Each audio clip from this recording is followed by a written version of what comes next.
నామానికి మహిమ కలుగును గాక. అయ్య గారు ప్రైజ్ లార్డ్ అయ్య గారు. Praise lord. ప్రైజ్ లార్డ్ అయ్య గారు. Praise lord. అందరికీ వందనాలు. చాలా సంతోషం. ప్రభు తను చూపించిన మహాకృపను బట్టి ఆయన మనకిచ్చినటువంటి ఈ చక్కని అవకాశం కొరకు ప్రభుకే మహిమ చెల్లిస్తూ గూగుల్ మీట్లో చేరి ఉన్నటువంటి ప్రియులైన అందరికీ మన మంచి రక్షకుడు యేసుక్రీస్తు ప్రభు వారి సర్వశ్రేష్టమైన నామంలో ఈ ఉదయకాలం ప్రత్యేకమైన వందనాలు తెలియజేస్తున్నాము. అలాగే ప్రతి ఉదయం దేవుని సన్నిధిలోనికి చేరి వచ్చి మరిలాగా ఆయన పాదాల దగ్గర కూర్చొని ఆయన మాటలు విని దినాన్ని ఆరంభించడానికి ఆయన మాటలను మరి మన దగ్గర ఉన్న నోట్స్ మీద మిక్కిలిగా మన హృదయాల మీద నోట్ చేసుకుంటున్నాము. ఈ కృప ప్రభు మనకి అనుగ్రహించినందుకు ఆయన మనం ఎంతైనా ఖచ్చితంగా స్తుతించవలసిన వారమై ఉంటున్నాం. ఆయన వాక్యాన్ని ధ్యానించడం, ఆయన వాక్యాన్ని గూర్చినటువంటి జ్ఞానం కలిగి ఉండడం ఒకదానికి సూచన అయ్యింది. అదేమిటంటే దేవుని మహాకృపను బట్టి మనము నశించిపోయే స్థితి నుంచి నశించని స్థితిలోనికి వచ్చాము అనేది దానికి సూచన అయ్యింది. అవును, బైబిల్ చెప్తుంది, నా జనులు జ్ఞానం లేక, అంటే వాక్యాన్ని గురించిన జ్ఞానం లేక నశించిపోతున్నారని ప్రవక్తలు చాలా గట్టిగానే చెప్తూ వచ్చారు. మరి ప్రభు మనకు వాక్యాన్ని గురించినటువంటి విషయాలను బోధిస్తూ వాక్య సంబంధిత జ్ఞానం కలిగి ఉండడానికి మనకు ఇదొక ప్లాట్ఫామ్గా, మార్గంగా ప్రభు ఇచ్చారు. ఈ అవకాశాన్ని చక్కగా సద్వినియోగం చేసుకుంటూ ప్రతిరోజు దేవుని వాక్యాన్ని మనం నేర్చుకుంటున్నాము. ప్రభు చూపిన ఈ ప్రేమ కొరకు నిజంగా ఆయనకు మనం ఏమీ చెల్లించినా ఆయన రుణాన్ని ఎన్నడూ తీర్చలేం. ప్రార్థన చేసుకొని మనం ఈ ఉదయకాలం మరలా బైబిల్ కాల విభజనను కొనసాగిద్దాం. ప్రార్థన.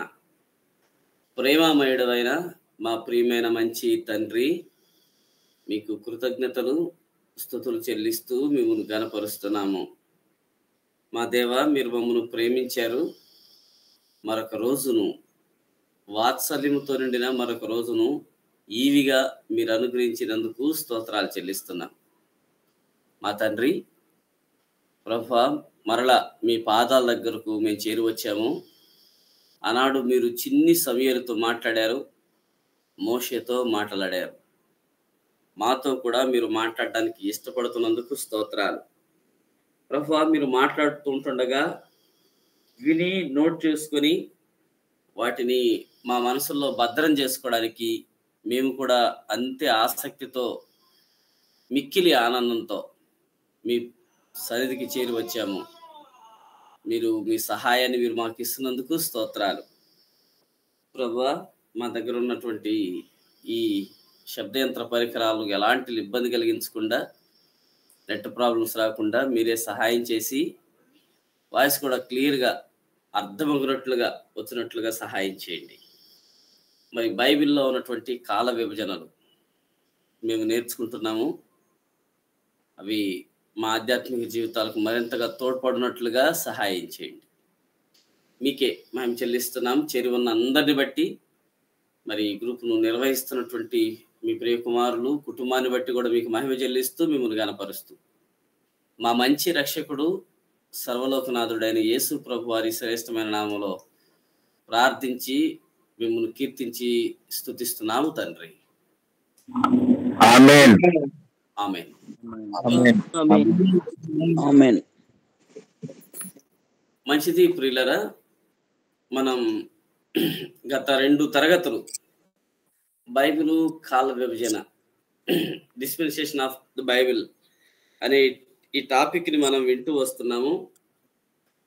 బైబిల్లో కొన్ని కాలాలను దేవుడే తన సార్వభౌమాధికారములు అనుగ్రహించారని, ప్రతి కాలం కొంతకాలాన్ని కొన్ని ప్రముఖమైన వ్యక్తులను దేవుడు అనుసరించినటువంటి కొన్ని విధి విధానాలను కలిగి ఉన్నదని మనము నేర్చుకుంటూ వచ్చాము.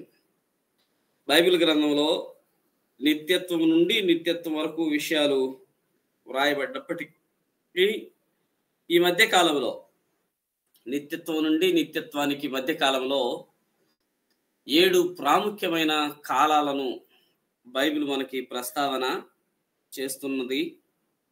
ఈ 7 కాలాల్లో 2 కాలాలను గత తరగతుల్లో మనం విన్నాము.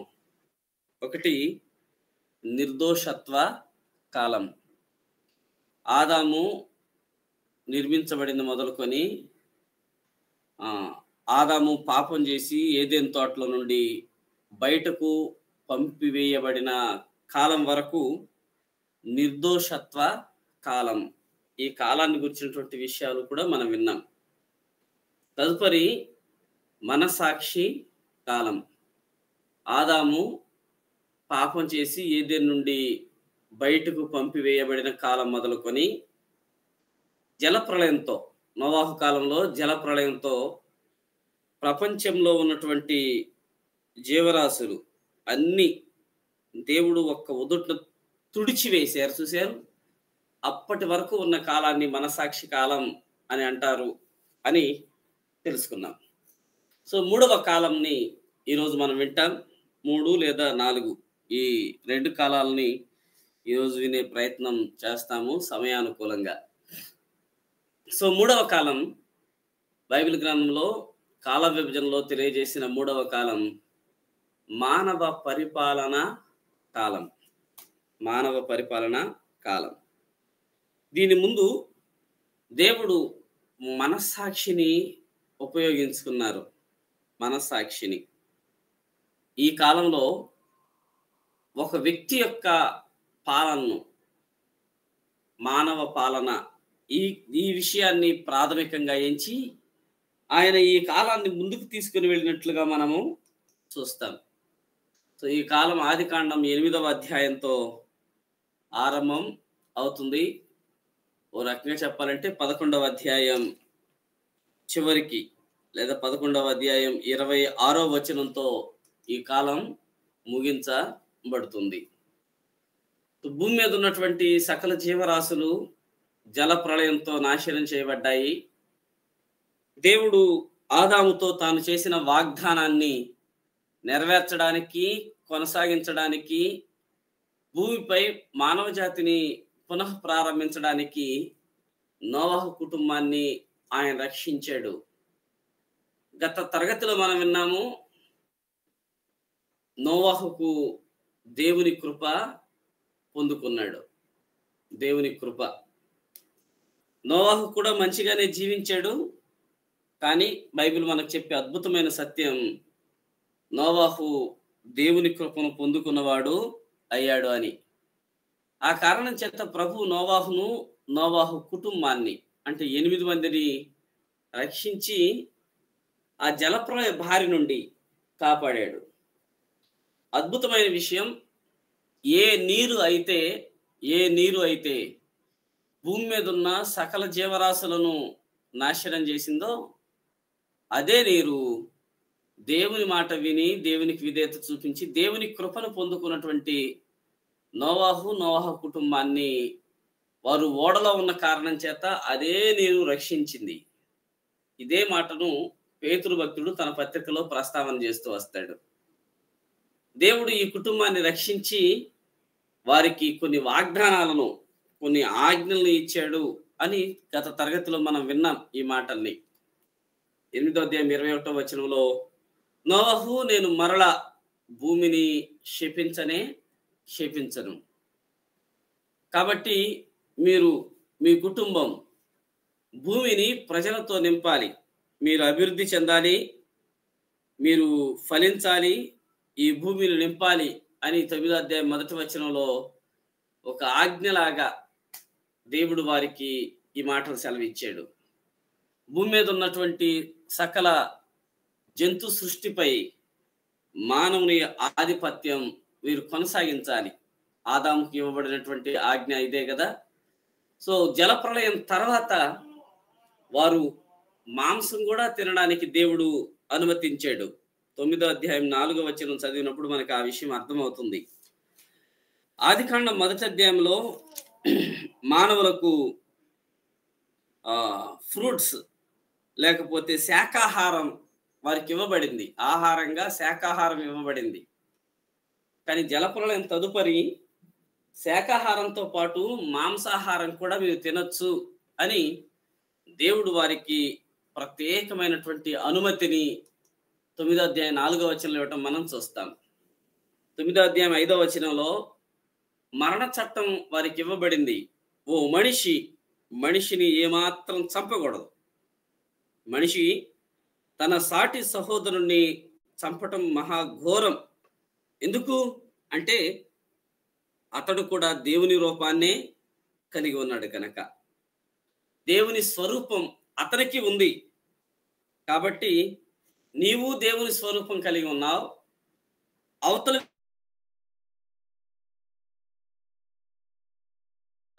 ఓ మనిషి మరొక మనిషిని చంపడం మహాఘోరం. అలా చేయొద్దు అని ఒక చట్టం వారికి ఇవ్వబడడం మనం చూస్తాము. 9వ అధ్యాయం 15వ వచనం ప్రకారం భూమిని దేవుడు నాశనం చేయడానికి ఇంకెన్నడూ ఆయన మరొక జలప్రళయాన్ని పంపడు అని దేవుడు నోవహుకి వాగ్దానం చేయటం మనం ఈ భాగంలో చూడవచ్చు. అంటే ఒకటి మాత్రం ఖచ్చితం, దేవుడు ఈ భూమిని లేదా భూమి మీద ఉన్న ప్రజల్ని శిక్షించడానికి మరోసారి ఇట్లాంటి జల ప్రళయాన్ని ఆయన పంపడు. అందుకే పేతురు తన పత్రికలో, పేతురు రాసిన 2వ పత్రిక 3వ అధ్యాయం 7వ వచనం, ఈ వచనాన్ని ఒకసారి చదువుదాం. పేతురు రాసిన 2వ పత్రిక 3వ అధ్యాయం 7వ వచనం, 6వ వచనం చదువుదాం. 6, 7 వచనాలు.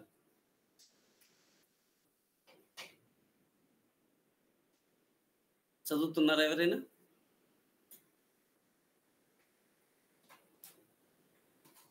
హలో,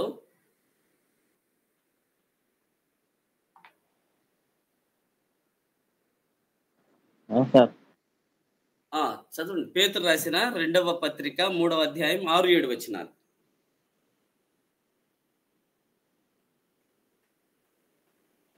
ఆ నీళ్ల వలన అప్పుడున్న లోకము నీటి వరదల్లో మునిగి నశించెను. అయితే ఇప్పుడున్న ఆకాశమును భూమియు భక్తిహీనుల తీర్పును నాశనమును జరుగు దినముల వరకు అగ్ని కొరకు నిల్వ చేయబడినవై అదే వాక్యం వలన భద్రము చేయబడి ఉన్నవి. రైట్ మా, థ్యాంక్ యూ అక్క. గమనించారా? ఈ ప్రపంచాన్ని దేవుడు మరొకసారి జలప్రళయంతో శిక్షించడు. కానీ దేవుని వాక్యం మనకు చెప్పినట్లుగా ఇప్పుడున్న ఆకాశం భూమి భక్తిహీనుల తీర్పు కొరకు, నాశనం జరిగేయడానికి కొరకు, అగ్ని కొరకు నిల్వ చేయబడతా ఉన్నాయి. అంటే భవిష్యత్తులో, గతంలో జలప్రళయం వచ్చి మనుషులందరూ ఎట్లా శిక్షించబడ్డారో భవిష్యత్తులో అగ్నితో ఈ ప్రపంచాన్ని దేవుడు శిక్షించబోతున్నాడు. అగ్ని కొరకు ఈ భూమి సిద్ధం చేయబడి ప్రిపేర్ అవుతా ఉంది అని పేతురు చెప్పడం మనము చూస్తాం. కాబట్టి మరొక జలప్రళయం దేవుడు అన్నాడు, నేను పంపను. దానికి గుర్తుగానే ఆయన వర్షధనుసును, వరదగూణ్ణి లేదా రెయిన్బోను ఇవ్వడాన్ని మనం చూస్తాం. సో గత తరగతిలో మనం ఇక్కడ వరకు ఉన్నటువంటి విషయాలను మానవ పాలనా కాలంలో చూసుకున్నాం. సో మానవ పాలనా కాలంలో అప్పుడే జలప్రళయం అయిపోయింది. నోవాహు కుటుంబం ఓడల నుండి భూమి మీదకి వచ్చారు. వచ్చిన తర్వాత మనస్సాక్షితో మనుషులు పనిచేయటం ఆగిపోయింది. కానీ వారు మానవ పాలనలో, ఒక వ్యక్తి పాలనలో ముందుకు వెళ్ళిపోవడం మనము చూస్తాం. ఓ రకంగా చెప్పాలంటే కుటుంబమే కాదు, అందరూ దేవునితో ఈ వ్యక్తి ద్వారానే కనెక్ట్ చేయబడ్డారు. అందుకే దీనిని మానవ పాలనా కాలము అని పిలిచాం. సో ఈ భాగంలో మనకి ఇద్దరు ప్రాముఖ్యమైన వ్యక్తులు కనపడతారు.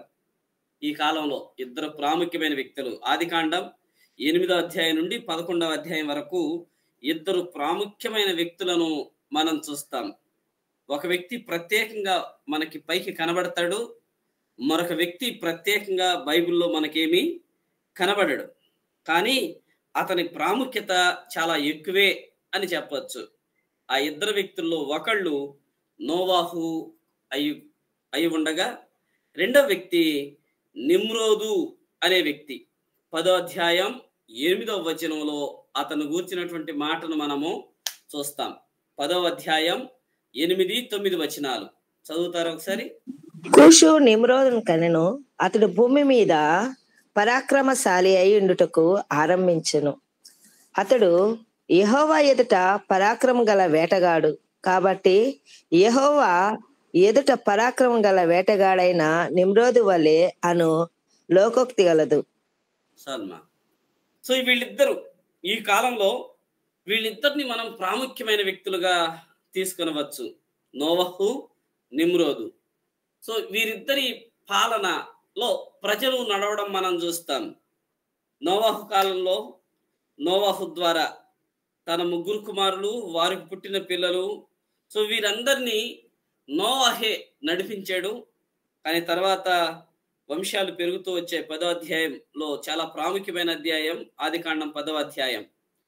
తర్వాత నిమ్రోదు అనే వ్యక్తి కూడా ప్రజలను పాలించినట్లుగా మనం ఈ భాగంలో చూస్తాం. ప్రత్యక్షంగా నోవాహును కనబడకుండా నిమ్రోదును ఈ భాగంలో విశేషంగా మనము చూస్తాం.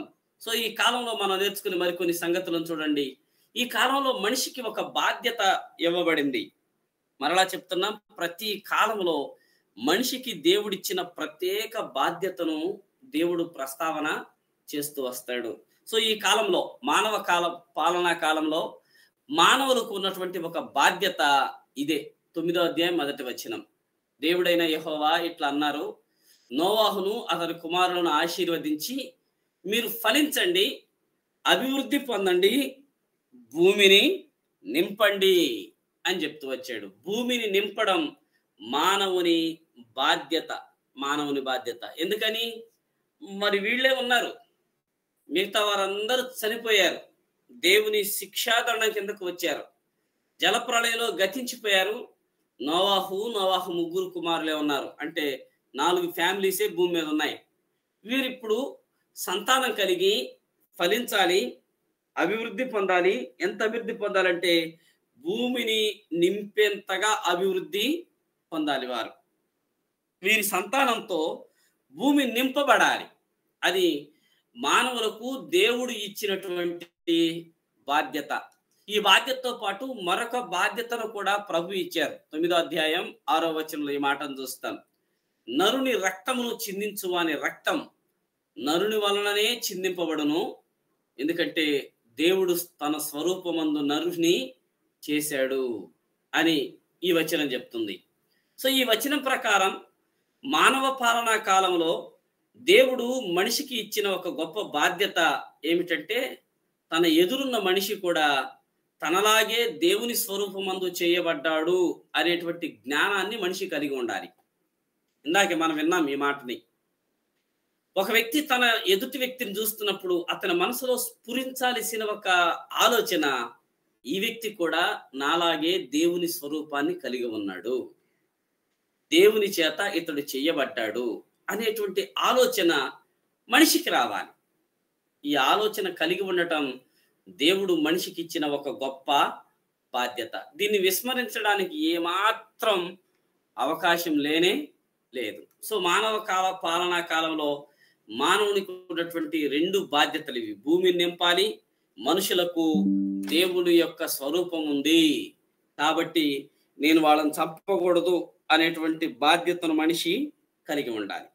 రెండవది బాధ్యతతో పాటు ఈ కాలంలో మానవుడు చేయకూడని విషయం, ఏ పని చేయకూడదు అంటే మరలా ఇదే, మాంసమును దాని రక్తంతో కలిపి తినకూడదు, ఎందుకంటే రక్తమే దాని ప్రాణం అని 9వ అధ్యాయం 4వ వచనంలో ఉంది.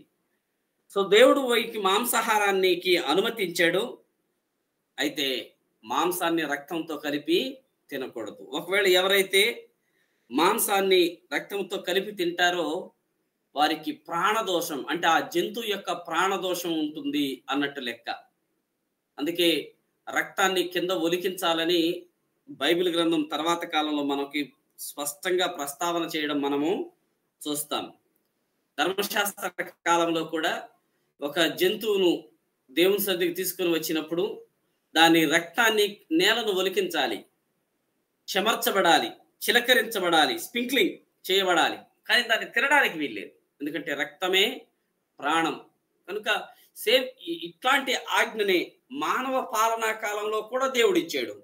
మాంసాన్ని తినండి, కానీ రక్తాన్ని మాత్రం తినొద్దు, అలా తింటే ఆ జీవి యొక్క ప్రాణ దోషం మీ మీద ఉంటుంది అని చెప్పాడు.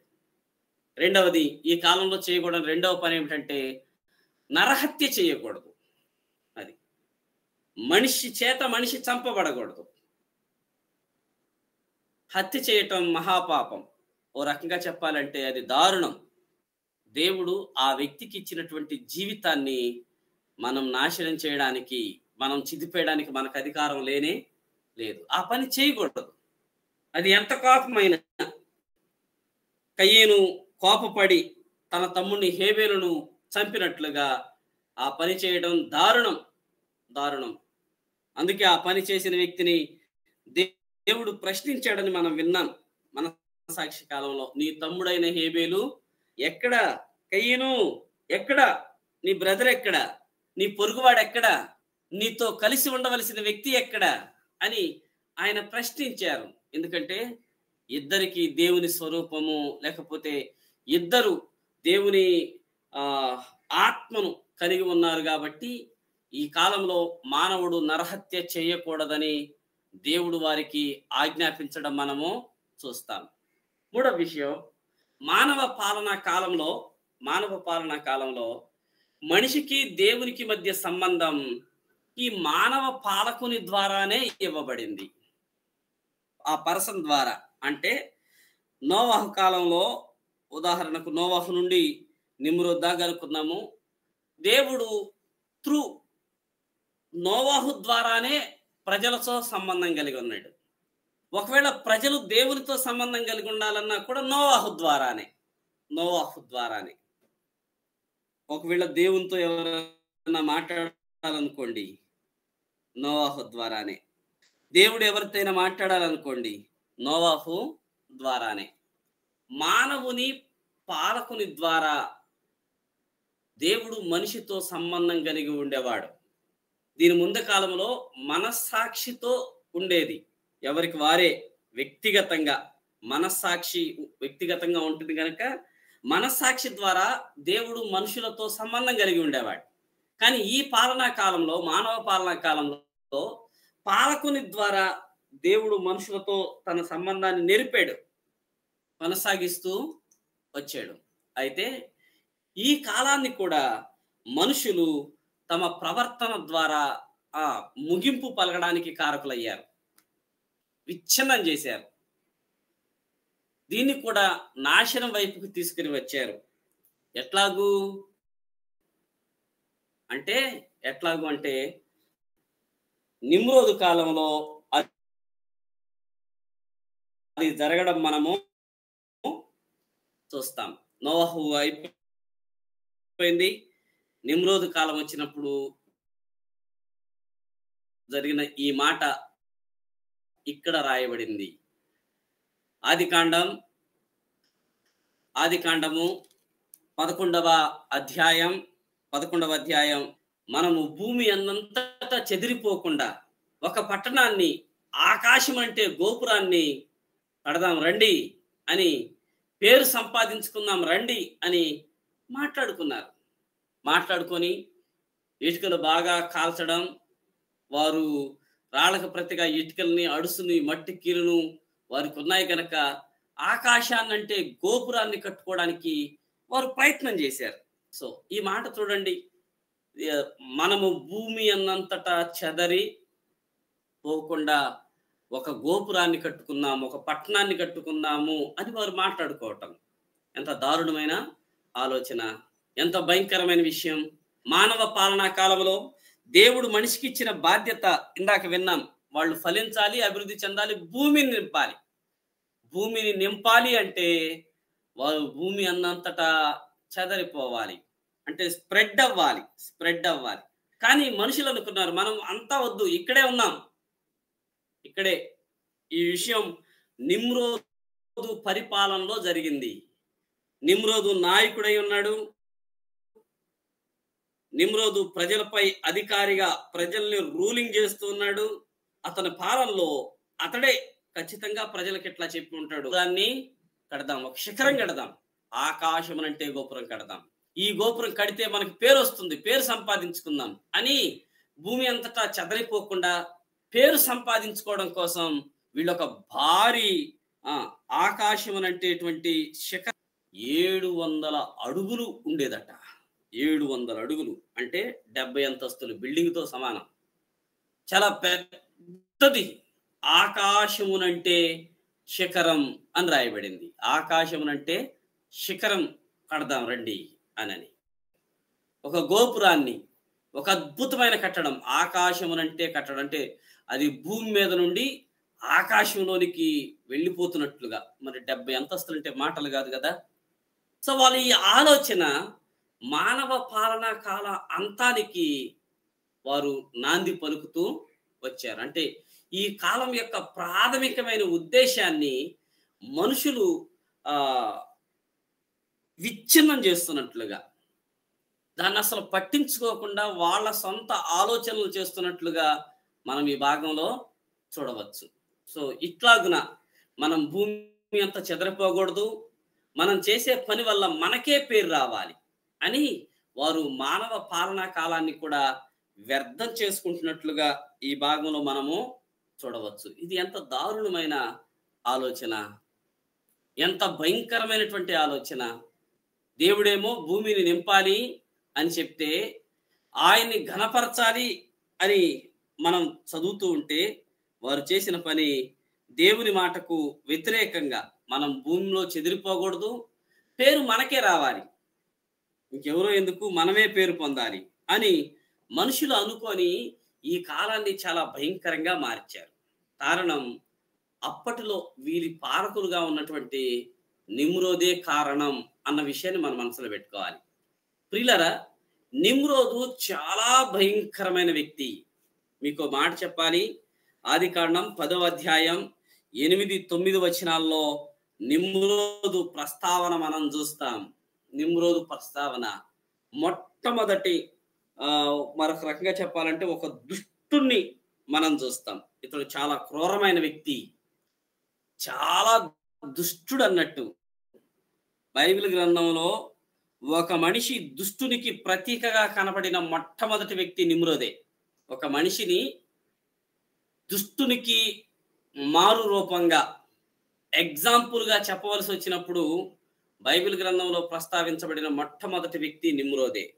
అందుకే చూసారా, అతడు యెహోవా ఎదుట పరాక్రమం గల వేటగాడు అని ఒక సామెత పుట్టింది ఆ రోజుల్లో.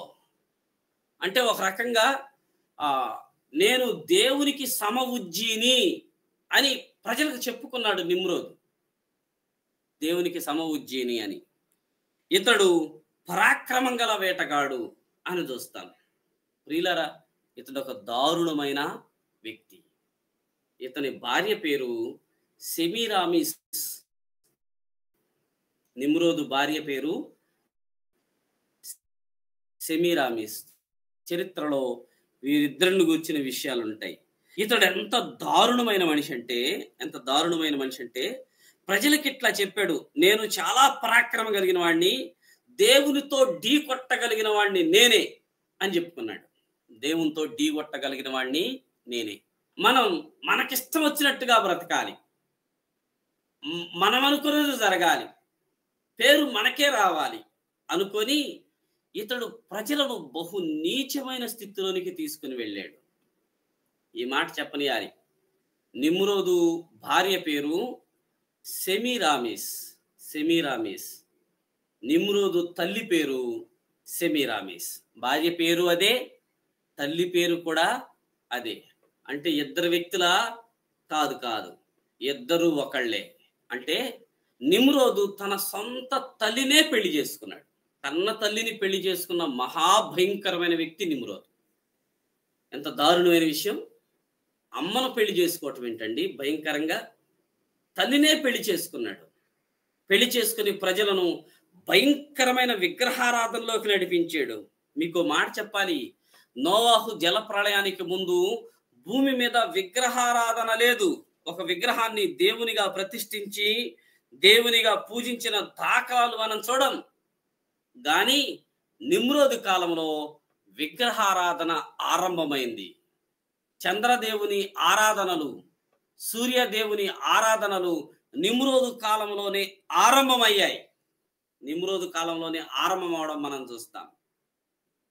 ప్రియులారా గమనించాలి, ఇతడు బాబేలు గోపురాన్ని కడుతున్నటువంటి వాడు. షేనారు ప్రాంతంలో బాబేలులో ఈ గోపురాన్ని కట్టాడు. అందుకే ఇది బాబేలు గోపురం అని పిలువబడింది. బాబేలు తర్వాత కాలంలో బబులోను అయింది. ప్రియులారా గమనించాలి, విగ్రహారాధనకు మూలం బబులోని ప్రాంతమే. దానికి అంకురార్పణ చేసిన వాడు ఈ నిమ్రోదే. అందుకే బైబిల్ గ్రంథంలో బబులోను విగ్రహాలు కలిగిన దేశం అని మనం విన్నాం. ఆది అబ్రహాము చరిత్ర మనం వింటున్నప్పుడు బబులోను ఊరు ప్రాంతాన్ని గురించిన ప్రస్తావన జరిగినప్పుడు అబ్రహాం మజిలీల్లో ఈ ప్రస్తావన నేను మీ దగ్గరకు తీసుకుని వచ్చాను. బబులోను విగ్రహాలు కలిగినటువంటి దేశం. అందుకే బబులోను ప్రాంతాన్ని మహావేశ్య అని పిలువబడి ప్రకటన గ్రంథంలో మనం దాని నాశనాన్ని ఎట్లాగున ప్రకటన గ్రంథం వివరించిందో కూడా మనము చూడవచ్చు. ఆదికాండంలో ప్రస్తావించబడిన ఇదే బబులోను గురించి ప్రకటన గ్రంథం 17వ అధ్యాయం, ప్రకటన గ్రంథం 17వ అధ్యాయంలో మహాబబులోను యొక్క నాశనం ఎట్లా జరుగుతుందో రాయబడడాన్ని కూడా మనము చూడవచ్చు. కనుక ప్రియులారా, నిమ్రోదు తన సొంత తల్లినే పెళ్లి చేసుకుని విగ్రహారాధనకు ఆరంభకుడు అయ్యాడు. దేవుణ్ణి ఘనపరచడం కాకుండా నేనే పేరు సంపాదించుకోవాలి అనే తత్వం.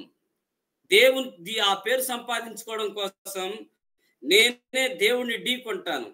మరొక మాట చెప్పాలంటే, ఒక చిన్న మాటలో నిమ్రోదే దేవుని చంపేసి తనకు తాడే దేవుడు అవుదాము అని అనుకున్నాడు. అంతే, ఇక నేనే దేవుణ్ణి అన్నట్లుగా ప్రజలకు ఆయన పరిచయం చేసుకున్నాడు. అరే, వాస్తవంగా చేయాల్సిన విషయం ఏంటి? దేవునికి మానవులకు మధ్యవర్తిగా ఉండవలసిన వాడు నిమ్రోదు కాగా, ఈ నిమ్రోదు అంటాడు, నేను దేవునికి మానవులకు మధ్యవర్తిని ఏంటి, అవసరమైతే దేవునితో ఢీకొంటాను, దేవుణ్ణి ఒక్క బాణంతో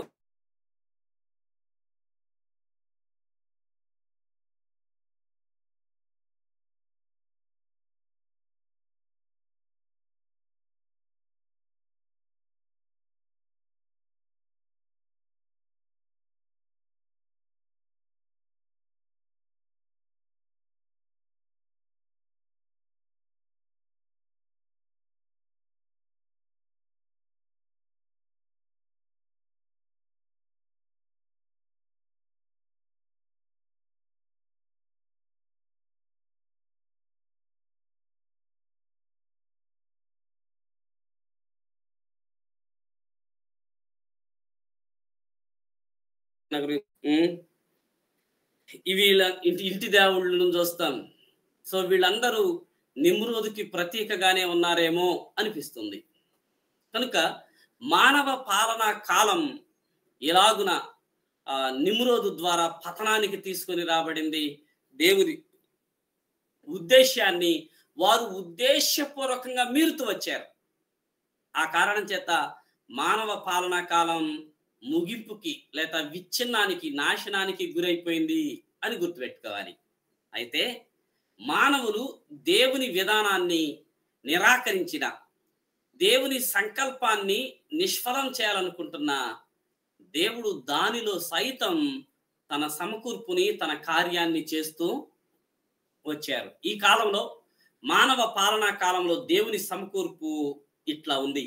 ఆదికాండం 11వ అధ్యాయం 7 నుండి 9 వచనాలు చదువుదాం. ఈ వచన భాగాన్ని చదువుదాం. 7 నుండి 9 వచనాలు.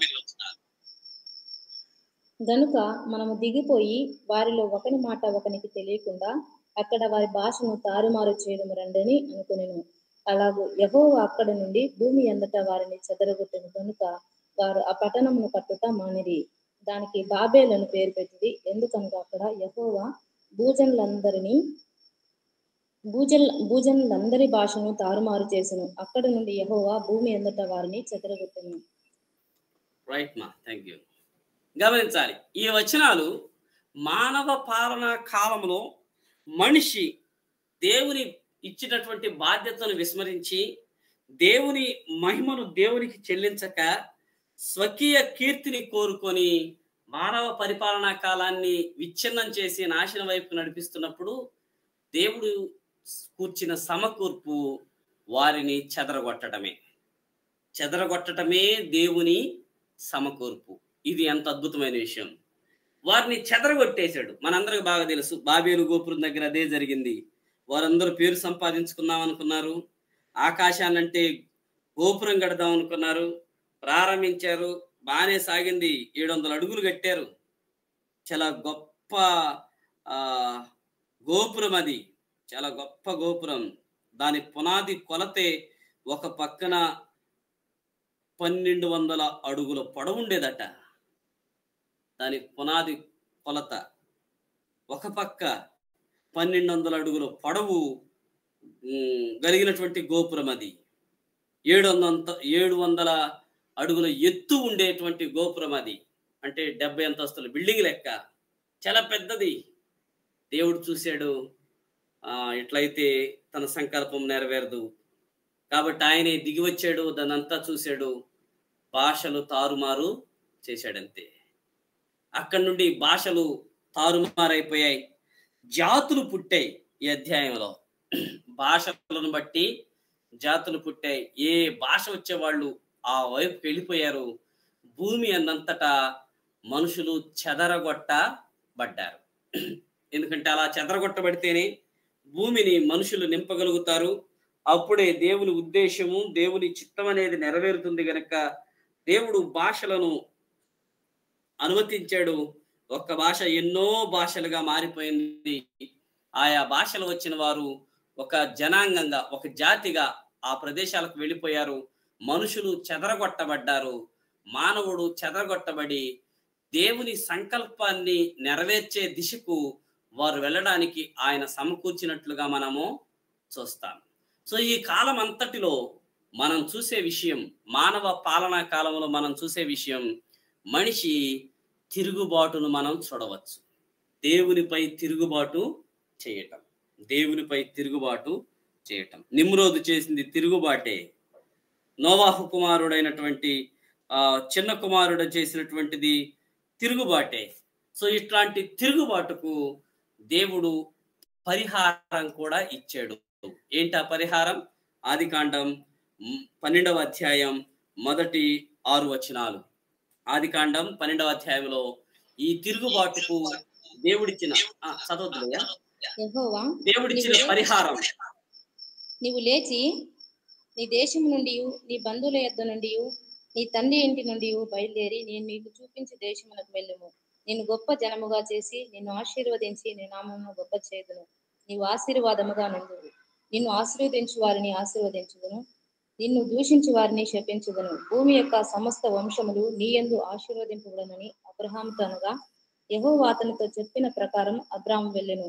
లోతు అతనితో కూడా వెళ్ళెను. సో దేవుడు అబ్రహామును పిలిచి మానవ పరిపాలన ముగింపుకు, మరొక కాలం యొక్క ఆరంభానికి నాంది పలుకుతూ వచ్చాడు. సో మీకు స్టార్టింగ్ క్లాసులో చెప్పాం, ప్రతి కాల విభజనకు దేవుని ప్రత్యేకమైన ప్రత్యక్షత ఉంది అని. ప్రత్యక్షత అంటే ఈ ప్రత్యక్షతే ఇంటర్లింక్ అన్నమాట. ఒక కాలం నుండి మరొక కాలానికి ప్రవహించే ముందుగా మధ్యలో ఖచ్చితంగా దేవుని ప్రత్యక్షత ఉంటుంది. సో ఆ ప్రత్యక్షతే ఊరులో అబ్రహాము కలిగిన దైవిక ప్రత్యక్షత, మహిమగల దేవుని ప్రత్యక్షత. అపోస్తల కార్యాలు 7వ అధ్యాయం 2వ వచనం ప్రకారం మహిమగల దేవుడు అబ్రహాముకు అయ్యాడు. మానవ పాలనా కాలం ముగించబడింది. మరొక కాలానికి దేవుడు ఈ ప్రత్యక్షత ద్వారా నాంది పలుకుతూ వచ్చాడు. కనుక మన కాలం. సో ఈ కాలంలో నోవాహు సంతానం దేవుడు ఆజ్ఞాపించినట్లు భూమిని నింపలేకపోయింది. వారు చేయవలసినటువంటి బాధ్యతలో వారు సఫలులవ్వడానికి బదులుగా విఫలులయ్యారు, విఫలత్వం చెందారు, ఓడిపోయారు. ఎలాగునా ఓడిపోవడం మామూలుగా కాదు. అందరూ ఒకే చోట ఉండి గోపురాన్ని నిర్మించుకుందాం అనుకున్నారు. ఆ గోపురం వారి గర్వానికి స్మారక చిహ్నంగా ఉండిపోయింది. గర్వానికి స్మారక చిహ్నంగా దేవుడే కలగ చేసుకొని ఆ నిర్మాణాన్ని ఆపివేశాడు. భాషలు సృష్టించబడ్డాయి. తద్వారా మానవుడు చెదరిపోయి దేవుని ఆజ్ఞ, భూమిని నింపాలి అనే దేవుని ఆజ్ఞను అతనికి ఇష్టం లేకపోయినా నెరవేర్చడం మనం చూస్తాం. తత్ఫలితంగా వివిధ దేశాలు పుట్టుకొచ్చాయి, సంస్కృతులు పుట్టుకొచ్చాయి. మానవ పాలనా కాలం ఇలాగున ముగింపులోనికి వచ్చి మరొక కాలానికి అది దారి తీసింది. కనుక చివరిలో ఈ స్లైడ్ చూద్దాము. నిర్దోషత్వ కాలంలో మనిషి అవిధేయతతో ఈ కాలానికి ముగింపు పలికితే, మనసాక్షి కాలంలో మానవుడు తన దుష్టత్వం ద్వారా మనసాక్షి కాలాన్ని ముగింపు పలికగా, మూడవది మానవ పాలనా కాలంలో మానవుడు తిరుగుబాటు చేశాడు, దేవునిపైనే తిరుగుబాటు చేశాడు. నిమ్రోదే దానికి చక్కని నిదర్శనం. యెహోవా ఎదుట పరాక్రమం గల వేటగాడు అంటే దాని అర్థం ఏమిటంటే ఏమంటాం, ప్రత్యర్థి. యెహోవాకు ప్రత్యర్థిని నేనే, మేమిద్దరం తలపడితే నేనే గెలుస్తాను అన్నట్లుగా తిరుగుబాటు చేశాడు నిమ్రోదు దేవునికి. ఆ కారణం చేత మానవ పాలనా కాలం ముగించబడింది.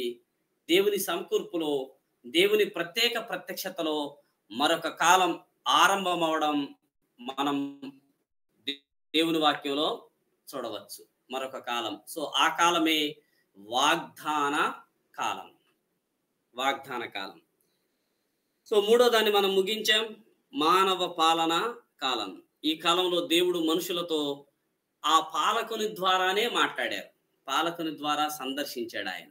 అది అయిపోయింది. దేవుడు పై తిరుగుబాటు చేసి మనిషి ఈ కాలానికి ముగింపు తీసుకొని వస్తే, దేవుడు మరలా ప్రత్యక్షమై ఊరులో ఉంటున్నటువంటి అబ్రహాముకు ప్రత్యక్షమై వాగ్దాన కాలాన్ని ఆరంభించాడు. సో ఈ కాలం అబ్రహాము పిలుపుతో ఆరంభమవుతుంది. అబ్రహాము పిలుపుతో అంటే ఆదికాండం 12వ అధ్యాయంతో ఆరంభమవుతుంది. ప్రజలు ఐగుప్తు నుండి బయటకు వచ్చారు, చూశారు. బయటకు వచ్చి సీనాయి పర్వతం దగ్గరికి వెళ్ళి దేవుడు వాళ్ళకి ధర్మశాస్త్రం ఇస్తాడే, అక్కడతో ముగుస్తుంది. అంటే ఆదికాండం 12వ అధ్యాయం నుండి నిర్గమకాండం 19వ అధ్యాయం, నిర్గమకాండం 19వ అధ్యాయం వరకు వాగ్దాన కాలం అని పిలువబడింది. వాగ్దాన కాలం అని పిలువబడింది. ఈ కాలంలో దేవుడు ప్రజలను ఎన్నుకున్న గొప్ప దేశంగా అభివృద్ధి చేస్తాడు. సో జాగ్రత్తగా ఈ మాట వినాలి. అంటే ఒక రకంగా చెప్పాలంటే ముందున్న 3 కాలాల్లో జెంటిల్స్, జాతులను మనం చూస్తాం. కానీ ఈ కాలంలో దేవుడు ప్రత్యేకంగా ఒక జనాంగం మీద దృష్టి పెట్టాడు. వాగ్దాన కాలంలో అందరు కాదు, ఒక జనాంగం, అబ్రహాము జనాంగం. వారిని తర్వాత కాలంలో ఇశ్రాయేలు జనాంగము అని పిలిచారు. ఇశ్రాయేలు సంతానం, వీళ్ళ మీద ప్రత్యేకంగా దేవుడు దృష్టి పెట్టాడు. వాళ్ళని ఒక గొప్ప దేశంగా ఏర్పాటు చేసుకున్నట్లుగా మనం చూస్తాం. సో ఈ ప్రశ్న మనం చూస్తున్నప్పుడు చాలాసార్లు కొద్దిమంది అడిగే ప్రశ్న, ఎందుకని దేవుడు అబ్రహాముని ఎన్నుకోవాలి, ఇశ్రాయేలుని ఎన్నుకోవాలి, మిగతా వాళ్ళని ఎందుకు ఎన్నుకోలేదు? ఇట్లాంటి ప్రశ్నలు మనకు కూడా కొన్నిసార్లు సంధించబడి ఉండొచ్చు. మనకి డౌట్ కూడా రావచ్చు, ఎందుకని దేవుడు అబ్రహామునే ఎన్నుకున్నాడు? అప్పుడు మా ముత్తాతను ఎన్నుకోవచ్చు కదా, అప్పుడు మేము స్పెషల్ అయ్యేవాళ్ళం కదా. ఎన్నుకోవచ్చు, అందే ఉంది. కాకపోతే మనం గుర్తుపెట్టుకోవాల్సిన విషయం, బైబిల్ కాల విభజన మనకి తెలియచేసే గొప్ప సత్యం, దేవుడు సార్వభౌముడు. ఆయన తనకిష్టం వచ్చిందంతయు జరిగించేవాడు. ఆ రోజు ఆయనకు అబ్రహామును ఎన్నుకోవాలనిపించింది, ఎన్నుకున్నాడు. అది ఆయన ఇష్టం. మనల్ని ఎన్నుకోవాలనుకోలేదు, ఆయన ఎన్నుకోలేదు. అది ఆయన ఇష్టం. కనుక ఒక మనిషి చేయి జాపి ఆయన చేయి పట్టుకొని నువ్వేం చేస్తున్నావు పెద్ద ఆయన అంటానికి నాకు నీకు ఎవరికి అధికారం లేనే లేదు. కనుక ఆయన అబ్రహామును ఎన్నుకున్నాడు, అంతే. దాన్ని మనం గుర్తించాలి. సో ఈ కాలం ఇశ్రాయేలు జనాంగంపై ప్రత్యేక దృష్టిని నిలపడం మనము చూస్తాం. అయితే ఈ కాలంలో దేవుడు వాగ్దానాలను ప్రజలకు ఇస్తూ వచ్చాడు. అబ్రహాం దగ్గర నుండి వాగ్దానాలు, ప్రామిస్ పీరియడ్ అన్నమాట ఇది. సో ఈ కాలంలో దేవుడు అబ్రహాముతో చేసిన నిబంధన, అబ్రహామీయ నిబంధన మనం చూస్తాం. చాలా ప్రాముఖ్యం. అబ్రహాముతో దేవుడు చేసిన నిబంధనలో ఎన్నో వాగ్దానాలు ఉన్నాయి. ఇది వాగ్దానాల కాలం. అయితే ఈ వాగ్దానాలు, ఈ అబ్రహాముతో చేసిన ఈ నిబంధన షరతులు లేనటువంటి నిబంధన. జాగ్రత్తగా ఈ మాట మనం గుర్తుపెట్టుకోవాలి. షరతులు లేని నిబంధన. దేవుడు అబ్రహామును పిలవడంతో ఈ కాలం ఆరంభమైంది అని మనం చదివాం. ఆ దేవుడు అబ్రహామును పిలిచి ఆయన ఏం చెప్పాడో ఇందాకే మనం చదివాం. సిస్టర్ గారు చదివారు. ఆదికాండం 12వ అధ్యాయం మొదటి 3 వచనాల్లో దేవుడు పిలిచాడు. నేను చూపించే దేశానికి నువ్వు వస్తే నేను నిన్ను ఆశీర్వదిస్తాను, నిన్ను గొప్ప చేస్తాను, నీ పేరు గొప్ప చేస్తాను, నీ సంతానం ఇస్తాను అబ్రహాము అని ఆయన వారికి వాగ్దానాలు ఇచ్చాడు. అయితే ఈ నిబంధన చాలా ప్రత్యేకమైన నిబంధన. సహజంగా నిబంధనలు అనేవి ఇద్దరు సమవుజ్జీల మధ్య జరుగుతాయి. నిబంధనలు ఇద్దరు సమవుజ్జీల మధ్య. అయితే ఈ నిబంధన అబ్రహాముకి దేవునికి జరిగినటువంటి నిబంధన. అబ్రహాముకి దేవునికి సమవుజ్జీలేనా? కాదు కదా. అబ్రహాము ఏ పరిస్థితుల్లో కూడా దేవునికి సమవుజ్జి కాలేడు కూడా. తర్వాత రెండవది, ప్రతి నిబంధనలో ఇరుపక్షాల నుండి ఆంక్షలు కాంక్షలు ఉంటాయి. నా మాట మీరు జాగ్రత్తగా వినాలి. ఈ మాట, ప్రతి నిబంధనలో ఇరు వర్గాల నుండి ఆంక్షలు కాంక్షలు ఉంటాయి. ఆంక్షలు ఉంటాయి, కాంక్షలు ఉంటాయి. నియమ నిబంధనలు అని అంటాం. ఉదాహరణకి పెళ్ళే తీసుకోండి. పెళ్లి నిబంధనే కదా. బైబిల్ చెప్తుంది నీ నిబంధనలు ఆమె పాలిభాగస్తురాలు కదా. ఉంటాయో ఉండవా? ఇద్దరికి ఉంటాయి. ఇద్దరికి హక్కులు ఉంటాయి. ఇద్దరికి నియమ నిబంధనలు ఉంటాయి. ఆంక్ష కాంక్ష. మరి పెళ్లికి ఓకే, మేము మా అబ్బాయికి ఇంత ఇవ్వాలండి, మరి అమ్మాయికి ఏం పెడతారండి? అంతే.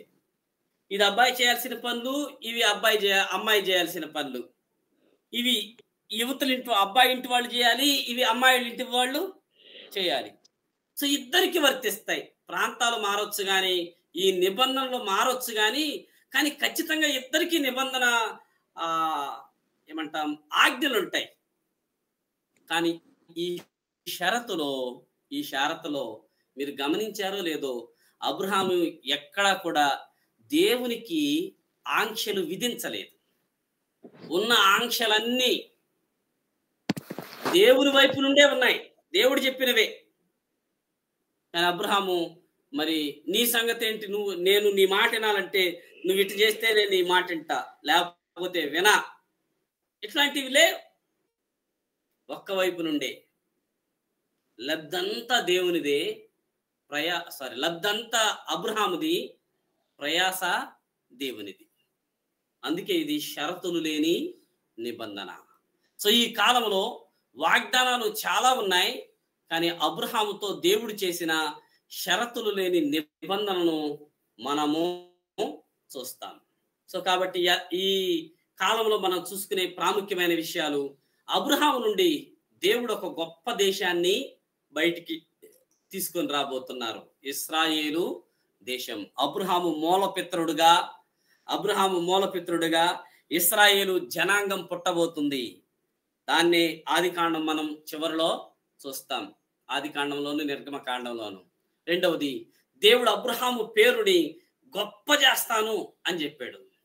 నీ పేరు నేను గొప్ప చేస్తాను, ప్రపంచ నలుమూలల శాశ్వత కాలం నీ పేరు నిలబడేటట్లుగా చేస్తాను. నిజమే కదా? ఇప్పటికీ అబ్రహాము పేరు ప్రపంచంలో వినబడుతుంది. అబ్రహాము అంత ప్రాముఖ్యమైన వ్యక్తి అయిపోయాడు. ఏ దేశానికి వెళ్ళినా అబ్రహాం అన్నాం అనుకోండి, ఆయన ఎవరండి మాకు తెలియదే అంటానికి వీల్లేదు.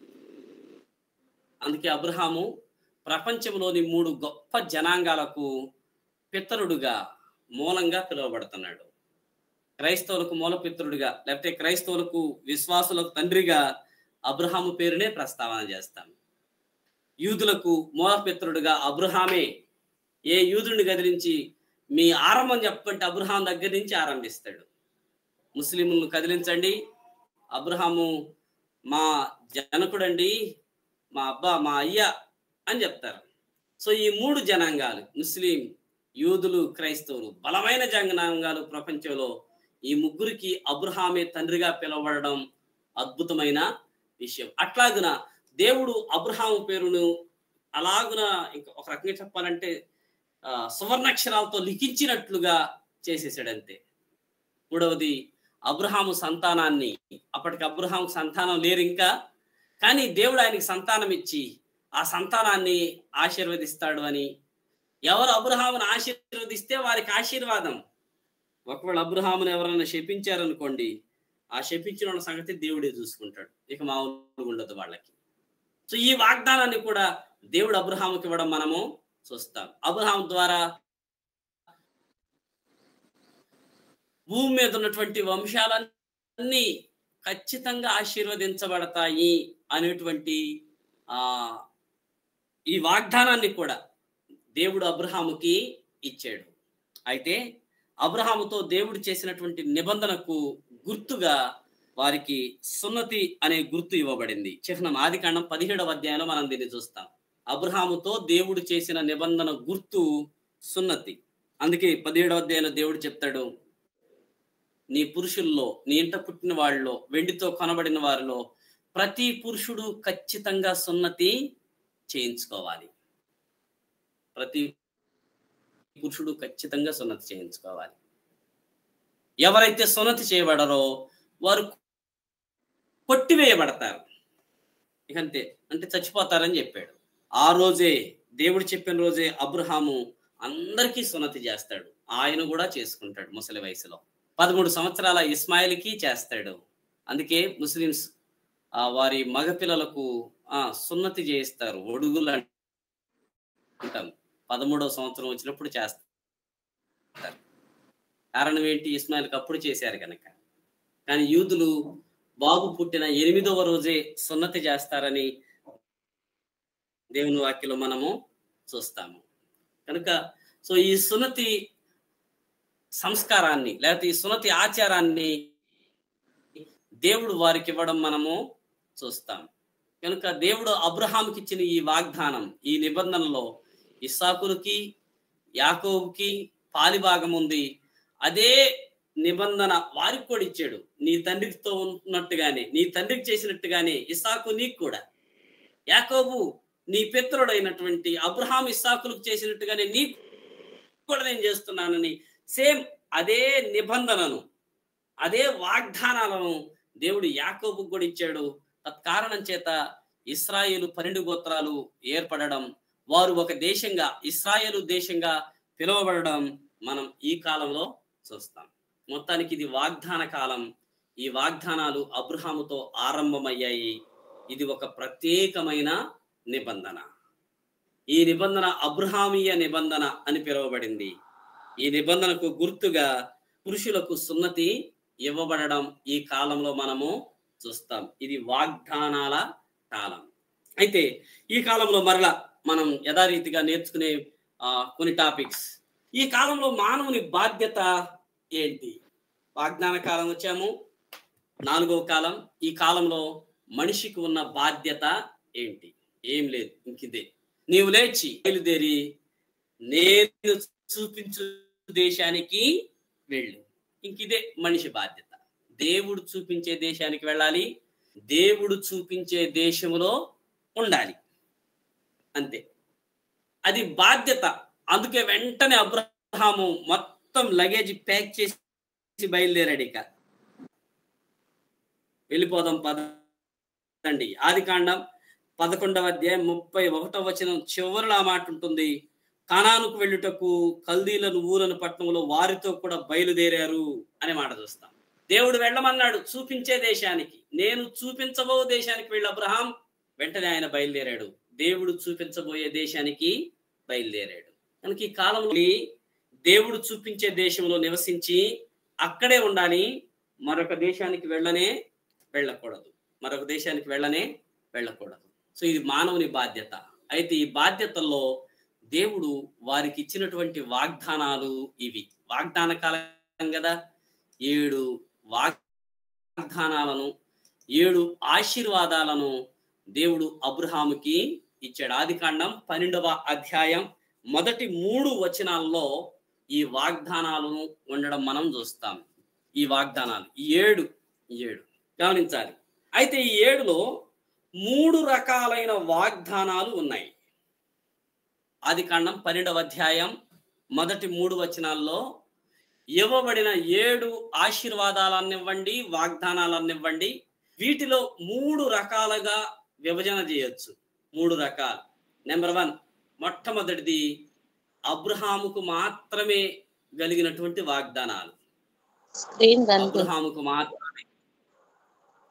మన మాట వినబడుతుందా? స్క్రీన్ కనిపించడం లేదండి, మాట కనిపిస్తుంది.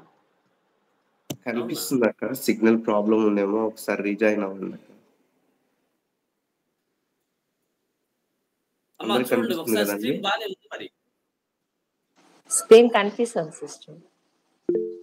కనిపిస్తుంది కదమ్మా? కనిపిస్తుంది. Right, thank you. సో దేవుడు వాగ్దాన కాలంలో అబ్రహామును పిలిచాడు. నేను చూపించే దేశానికి వెళ్ళమన్నాడు. 7 వాగ్దానాలను 7 ఆశీర్వాదాలను దేవుడు అబ్రహాముకి ఇచ్చాడు. ఈ 7లో 3 రకాలు ఉండడం మనం గమనించవచ్చు. 3 రకాలు ఉండడం మనం గమనించవచ్చు. మొదటి రకం అబ్రహాముకు మాత్రమే సొంతం. అబ్రహాముకు మాత్రమే సొంతం. ఏంటది? నీ నామమును గొప్ప చేయుదును. అబ్రహాముకే సొంతం. నిన్ను గొప్ప జనాంగంగా చేద్దును. అబ్రహాముకే సొంతం.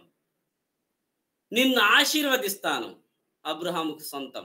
నిన్ను దూషించు వారిని శపిస్తా. అబ్రహాముకు సొంతం. కనుక అబ్రహాముకు మాత్రమే సొంతం. కాబట్టి అవి అబ్రహాముకే సొంతం. అవి మనం నాకు కూడా అంటానికి వీల్లేనే లేదు. ఎందుకని ఇట్లా చెప్పనియండి. మనం అప్పుడప్పుడు వాగ్దానాలు తీస్తుంటాం, ప్రామిసెస్. జనవరి 1 వచ్చింది. కొన్నిసార్లు కొద్దిమంది అయితే పెళ్ళిళ్ళకి, ఏదైనా ప్రత్యేకమైన విషయాలకి, అమ్మా దేవుడు నీకు వాగ్దానం చేస్తున్నాడు సహోదరి, సోదరుడా అని బైబిల్లో ఉన్న వాగ్దానాలు ప్రకటించేస్తా ఉంటారు. అవి వింటూ ఉంటాం. మనకు ఒక వాగ్దానం వచ్చింది, నిన్ను గొప్ప జనముగా చేయుదును అనే వాగ్దానం నీకు వచ్చింది. నిన్ను గొప్ప జనంగా చేయుదును. చెప్పండి, ఇది అబ్రహాము సొంతం అండి. అది మనం గొప్ప జనంగా చేద్దునంటే అది ఏమాత్రం మనకు వర్తించేది కాదు. ఎందుకని? ఇప్పుడు పరిస్థితి ఎట్లా ఉంది తెలుసా? ఒకరు ముద్దు, ఇద్దరు వద్దు. ఒకరు ముద్దు, ఇద్దరు వద్దు. ఇక మనమేం గొప్ప జనంగా అవుతాం అంటే, ఇక ఈ వాగ్దానం ఎవరికన్నా వస్తే వాళ్ళకి అప్పుడే పెళ్ళయి ఉంటే ఇక ఫ్యామిలీ ప్లానింగ్ చేయించుకోకూడదు అన్నట్టు. ఇక పెంచుకుంటా పోవాలి అంతే జనాభాని. గమనించాలి. ఇవి అబ్రహాముకు సొంతంగా ఇవ్వబడినటువంటి కొన్ని ఆశీర్వాదాలు ఉన్నాయి. అందుకే కొద్దిమంది ప్రామిసెస్ తీయటానికి ఇష్టపడరు, అవి కరెక్ట్ కాదు అని అంటారు. కొన్నిసార్లు తీసుకుంటే తప్పే ఉందండి అనేవాళ్ళు కూడా ఉన్నారు. తీసుకోవచ్చా తీసుకోకూడదా అనేటువంటి విషయాన్ని ఇప్పుడు నేను ప్రస్తావన చేయట్లేదులే, కానీ ఒకవేళ మనం దాన్ని తీసుకుంటే ఎలా తీసుకోగలగాలి అనేది తెలిస్తే చాలు. అంతే. నీ నామమును గొప్ప చేయుదును. ప్రపంచమంతటా మీరు ఏ దేశానికి వెళ్ళి అబ్రహాం అంటే అబ్రహాం పేరు ఓకే, పలానా ఆయన కదండి, యూదులు పితరుడు కదా, క్రైస్తవులు విశ్వాసుల తండ్రి కదా, ముస్లింలకు పితరుడు కదా అని అంటారు. మరి ఇదే వాగ్దానం నీకు వచ్చిందనుకోండి, నీ నామాన్ని గొప్ప చేస్తాను అని చెప్పి, పక్క దేశానికి వెళ్ళి నీ పేరు అడగండి, 10 సంవత్సరాలు 20 సంవత్సరాల తర్వాత అడగండి, తెలుసు అంటారా? అన్నారు కదా. కనుక జ్ఞాపకం చేసుకుందాం, ఈ వాగ్దానాలు కొన్ని వ్యక్తిగతం, అది అబ్రహాముకే సొంతం. రెండవది కొన్ని జాతిపరం, కొన్ని జాతికి మాత్రమే సొంతం. ఇశ్రాయేలు జాతికి, నిన్ను గొప్ప జనముగా చేసి, ఇశ్రాయేలు జాతి, నిన్ను దూషించు వారిని శపిస్తా, నిన్ను ఆశీర్వదించు వారిని ఆశీర్వదిస్తా. ఇవి జాతికి ఇవ్వబడినటువంటి ఆశీర్వాదాలు. బిలాము వచ్చాడు, ఇశ్రాయేల్ని శపిద్దాం అనుకున్నాడు. శపించాడా? శపించగలగనియ్యాడా? దేవుడు శపించనిలే. బిలామే అంటాడు, ఏం చేస్తాను, యెహోవా శపించలేదే, నేను ఎట్లా శపించగలను? శపించాలని నా మనసులో ఉంది, కానీ శాప వచనాలు నా నోట రానియట్లేదు ఆయన, నేనేం చేస్తాను బాలాకు అని సంఖ్యాకాండం 23-24 అధ్యాయంలో వాపోతూ ఏడుస్తూ, ఏం చేద్దాం, నోటి దాకా వచ్చిన దాన్ని దేవుడు తీసి పక్కన పెట్టాడు. లేకపోతే ఎంత దోపుడు సొమ్ము, ఎంత సోదె సొమ్ము బాలాకు రాజు నాకు ఇచ్చేవాడు, వీళ్ళని శపిస్తే యెహోవా శపించలేదే, నేను ఎట్లా శపించాలి అని అన్నాడు. ఎందుకంటే అవి జాతికి ఇవ్వబడిన వాగ్దానాలు. కనుక వ్యక్తిగతంగా ఇవ్వబడిన వాగ్దానాలు, జాతికి ఇవ్వబడిన వాగ్దానాలు. మూడవది అందరికీ వర్తించే వాగ్దానం. ఏడవది భూమి యొక్క సమస్త వంశములు నీ యందు ఆశీర్వదించబడతాయి. అంతే, భూమి యొక్క సమస్త వంశములు నీ యందు ఆశీర్వదించబడతాయి. ఎట్లా?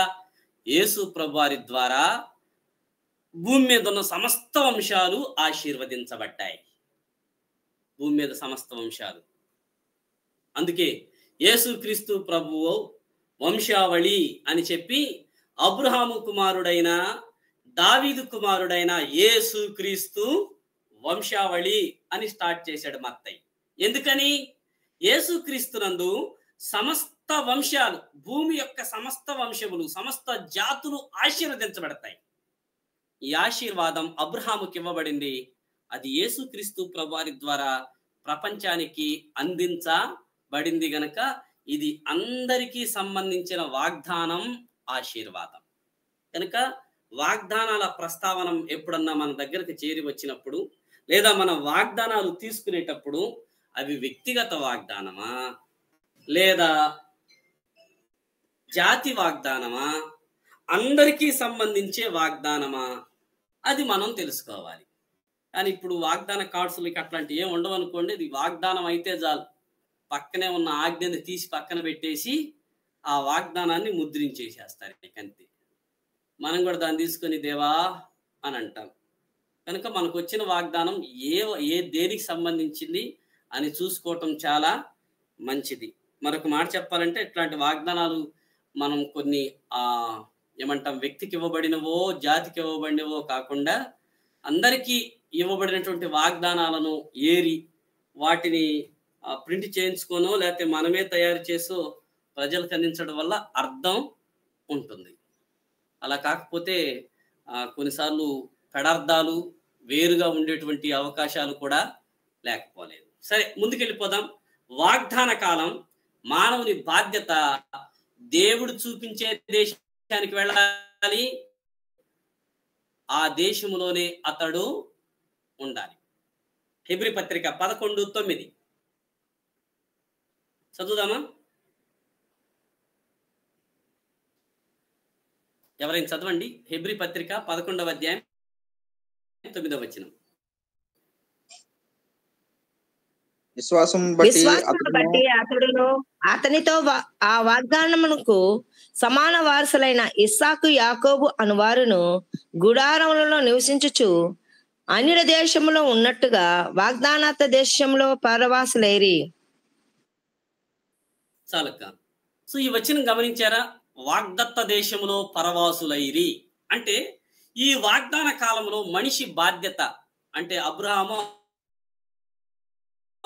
సంతానం యొక్క బాధ్యత దేవుడు వాగ్దానం చేసిన దేశంలోనే ఉండాలి. మరలా చెప్తున్నాను, ఇది జనాంగాల నుండి ఒక వ్యక్తి మీదకు ఫోకస్ లైట్ ప్రారంభించబడింది. ఇప్పుడు అబ్రహాము ఇశ్రాయేలు జాతే ప్రాముఖ్యం ఈ కాలానికి, వాగ్దాన కాలం. సో ఈ కాలంలో మానవుని బాధ్యత దేవుడు వాగ్దానం చేసిన దేశంలోనే ఉండాలి. వాళ్ళు పక్కకి వెళ్ళడానికి అవకాశం లేదు. పక్కకి వెళ్ళినందుకు అబ్రహాము తెచ్చుకున్న తెప్పలు మనకు తెలుసు. అబ్రహాం స్టోరీలో మనం విన్నాం. ఆదికాండం 12వ అధ్యాయంలో ఐగుప్తుకు వెళ్ళి ఆయన పడిన ఇబ్బందిని మనం చూసాం. కనుక ఐగుప్తుకి వెళ్ళకూడదు. మరేం చేయాలి? కనాన్లోనే, దేవుడిచ్చిన వాగ్దాన దేశంలోనే ఉండాలి. కొన్నిసార్లు ఇస్సాకు కూడా వెళ్లాల్సి వస్తుంది. ఐగుప్తుకు వెళ్ళమంటావంటే వెళ్ళొద్దు, ఎక్కడే ఉండు అని చెప్తాడు. కనుక ఈ కాలంలో మానవుని బాధ్యత దేవుడు చూపించిన వాగ్దాన దేశంలోనే ఉండాలి. కానీ అక్కడ బాగుంది, ఇక్కడ బాగుంది, నేను వెళ్తానంటే దేవుడు వద్దంటాడు. మరి కాలంలో మానవుడు ఏం చేయకూడదు? ఏం చేయకూడదు అంటే ఈ మాట రాయబడింది. చూసారు, ఆదికాండం 26:2-3. అక్కడ యెహోవా అతనికి ప్రత్యక్షమై, ఇస్సాకు ప్రత్యక్షమై, నీవు ఐగుప్తులోనికి వెళ్ళక, నోట్ దిస్ పాయింట్, ఈ మాట అండర్లైన్ చేయాలి. నీవు ఐగుప్తులోనికి వెళ్ళొద్దు. ఇస్సాకు, నువ్వు ఐగుప్తులోనికి వెళ్ళొద్దు. మరేం చేయమంటావు? నేను నీతో చెప్పు దేశం అందే నివసించు, కనాన్లోనే నివసించు, ఈ దేశంలోనే పరవాసిగా ఉండు, నేను నిన్ను ఆశీర్వదిస్తాను, నువ్వు ఐగుప్తులోనికి వెళ్ళొద్దు. అంతే. వాగ్దాన కాలంలో వాగ్దానం చేయబడినటువంటి అబ్రహామీయ సంతానం కనాన్లోనే ఉండాలి. కానీ మరి ఒక దేశంలోనికి వెళ్ళడానికి వారికి అనుమతి ఇవ్వబడలేదు. వాగ్దాన కాలంలో దేవుడు మనుషులతో ఎలా రిలేషన్ కలిగి ఉన్నాడంటే ఈ వచనాలు,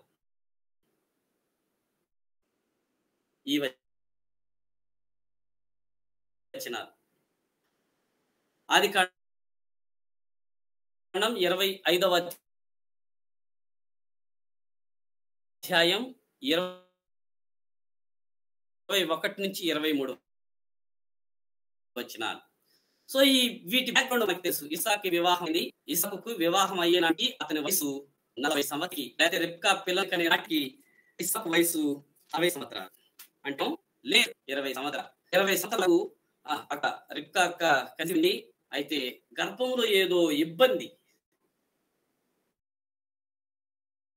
పెయిన్ వస్తుంది, బాగా పెయిన్. ఆమె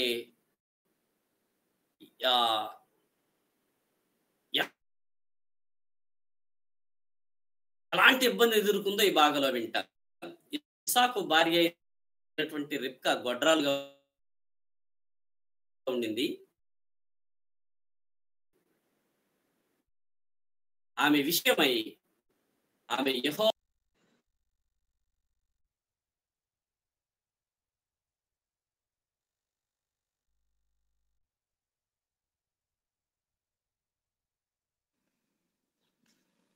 2 minutes అండి. సిగ్నల్ ఎర్రర్ అయినట్టుంది అన్నకి.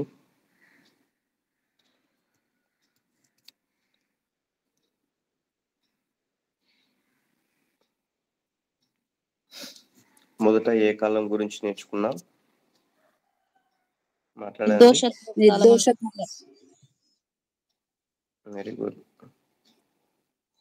తదుపరి ఏ కాలం గురించి నేర్చుకున్నాం? మనస్సాక్షి కాలం. Very good. మూడవదిగా ఏ కాలం గురించి నేర్చుకున్నాం? మానవ పాలన కాలం. Very good. ఇప్పుడు ఏ కాలం గురించి నేర్చుకుంటున్నాం? వాగ్దాన కాలం.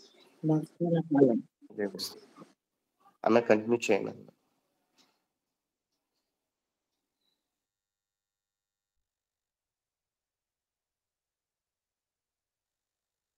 అన్న మ్యూట్ లో ఉన్నారు.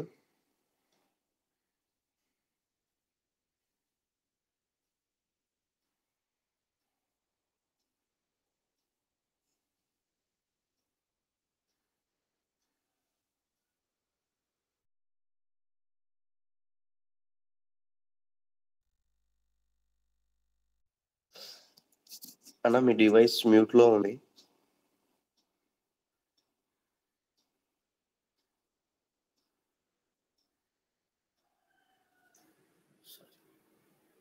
ఇప్పుడు ఓకే కదా? ఎస్ అన్న అనిపిస్తుంది. రైట్ సారీ ఎందుకు పడింది?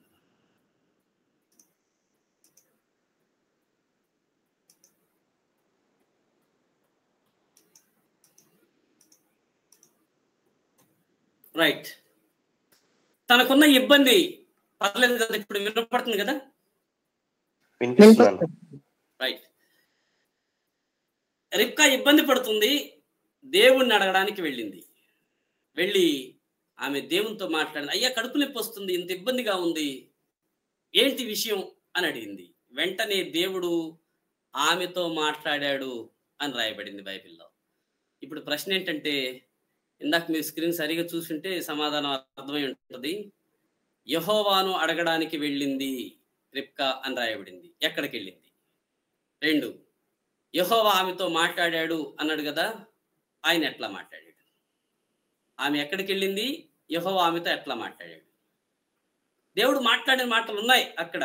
అమ్మా, నీ కడుపులో ట్విన్స్ ఉన్నారు, సింగిల్ కాదు, 2 ఉన్నారు, 2 వ్యక్తులు కాదు, వాళ్ళు 2 జనాంగాలు, 2 దేశాలు అన్నట్లుగా దేవుడు చెప్తాడు చాలా అద్భుతంగా.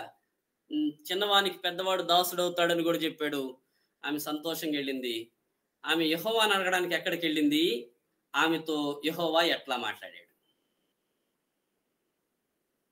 సో సమయం అయిపోతుంది, నేనే చెప్తాను. కుటుంబ పెద్ద ద్వారా దేవుడు మాట్లాడాడు. అంటే ఆమె యెహోవాను అడగడానికి వెళ్ళినప్పుడు మనలాగా కూర్చొని ప్రేయర్ రూమ్లో కూర్చొని అయ్యా అట్లా అడగలేదు. ఆమె ఎక్కడికి వెళ్ళిందంటే అబ్రహాము దగ్గరకు వెళ్ళింది. ఎందుకు? కుటుంబానికి పెద్ద ఆయనే. అబ్రహాం దగ్గరికి వెళ్ళి, మామగారు ఇది దేవుడిని అడుగుదామని వచ్చాను. ఇక దేవుడు కూడా అబ్రహాము ద్వారానే మాట్లాడాడు, త్రూ అబ్రహాము ద్వారా. ఉదాహరణకు యోబు గ్రంథంలో ఉన్నటువంటి యోబు జీవిత చరిత్ర మనకి బాగా తెలుసు. అబ్రహాము కాలం నాటి వ్యక్తే యోబు కూడాను. అబ్రహాము ఇస్సాకు కాలం నాటి వ్యక్తే యోబు. వీరు సమకాలికులు. కనుక ఈ వాగ్దాన కాలంలో దేవుడు కుటుంబ పెద్ద ద్వారానే మాట్లాడేవాడు. రిబ్కా కుటుంబ పెద్ద అయినటువంటి అబ్రహాం దగ్గరికి వెళ్ళి దేవుణ్ణి అడిగింది. దేవుడు కూడా అబ్రహాము ద్వారానే ఈ మాటలు రిబ్కాకు చెప్తూ వచ్చాడు ఆయన.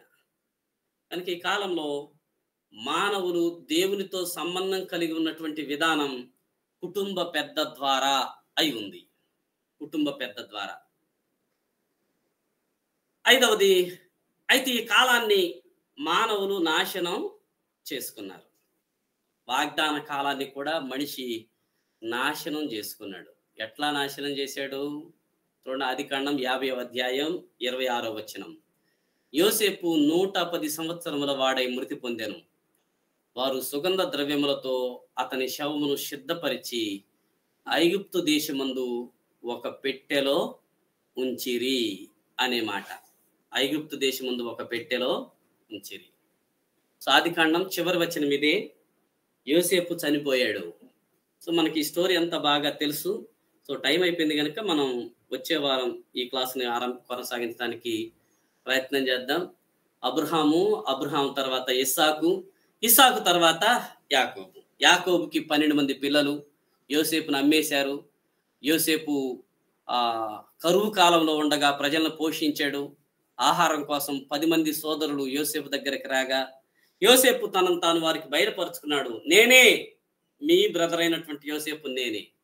కాబట్టి నాన్ని మిగతా వాళ్ళందరినీ మనోళ్ళందరినీ తీసుకొని రండి, ఇక్కడ నేను పోషిస్తానన్నాడు. ఇశ్రాయేల్ అందరూ, యాకోబు సంతానం అంతా 75 మంది ఐగుప్తుకు వెళ్ళారు. దేవుడు వారిని పోషించాడు.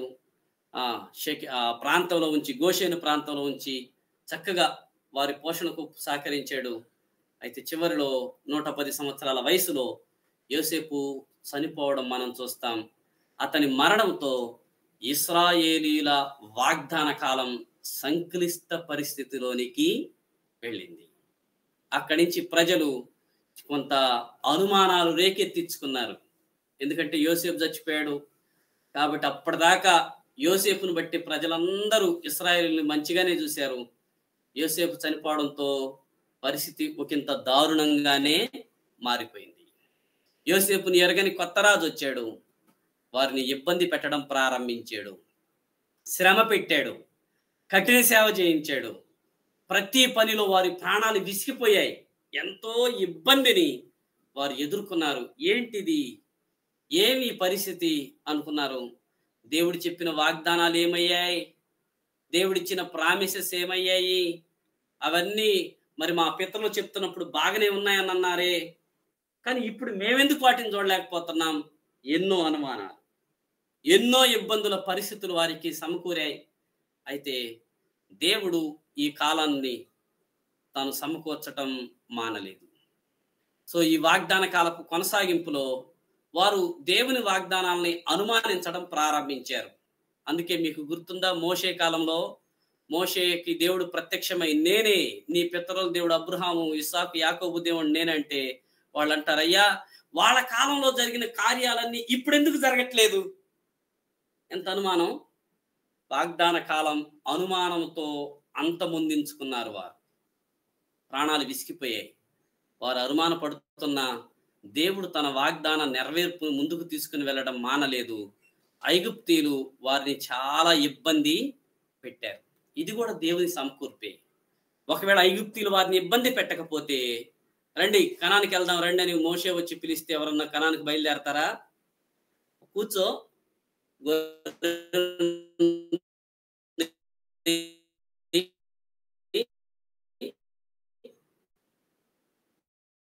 గొర్రెని సిద్ధం చేసి భోజనం పెడతాం, చెయ్యి, నువ్వు ప్రయాణం అవటానికి కూడా సర్ది కడతాం,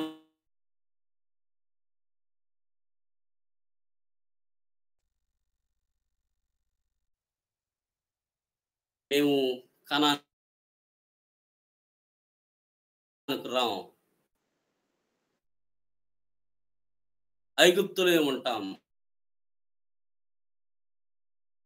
అనేవాళ్ళు. కనుక ఆ మాట రాకుండా రండి వెళ్దాం అని అతను అనకముందే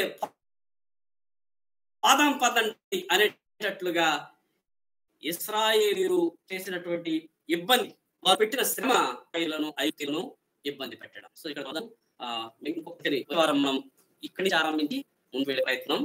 సో వాగ్దాన కాల దగ్గర మనం ఉన్నాం. వాగ్దాన కాలాన్ని వారు అనుమానంతో ఇవ్వబెట్టుకున్నారు. కానీ దేవుడు ఐగుప్తులు వారిని హింసించి అక్కడి నుంచి వెళ్ళేటట్లుగా వారి ప్రాణాలను విసిగించడంతో వాగ్దాన కాలంలో దేవుడు తర్వాత కాలానికి కావలసిన సమకూర్పుని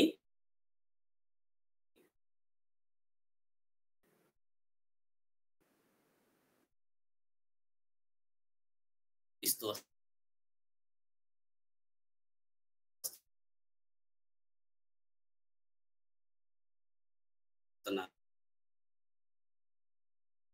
సో ఇక్కడతో ముగిద్దాం. నెక్స్ట్ విషయాలు వచ్చే వారం మనం నేర్చుకోవడానికి ప్రయత్నం చేద్దాం. సమయాన్ని తిరిగి సహోదరికి అప్పచెప్తున్నాం.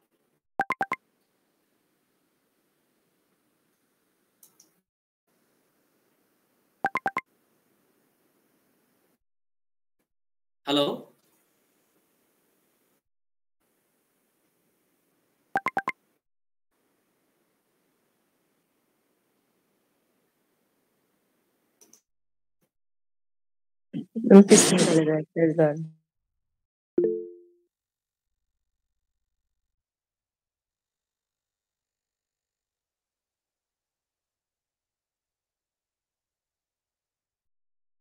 రీతిగా అర్థం చేసుకోవడానికి ప్రాముఖ్యంగా ఈ కాల విభజన అనేటువంటిది మనం నేర్చుకున్నప్పుడు బైబిల్ చదువుతున్నటువంటి సమయంలో వివిధ కోణాల్లో మనము అర్థం చేసుకోవడానికి దేవుడు అప్పుడున్నటువంటి ఆ పరిస్థితులు బట్టి దేవుడు ఏ రీతిగా వారిని నడిపించాడు, ప్రజెంట్ ఉన్నటువంటి మనకున్నటువంటి ఈ యొక్క సంఘ కాలంలో దేవుడు ఏ రీతిగా మన పట్ల ప్రణాళికలు కలిగి ఉన్నాడు, ఇవన్నీ కూడా మనము ఆయా రీతిలుగా మనం తెలుసుకోవాల్సినటువంటి అవసరత ఎంతైనా ఉంటున్నదన్న విషయాన్ని జ్ఞాపకం ఉంచుకోవాలి.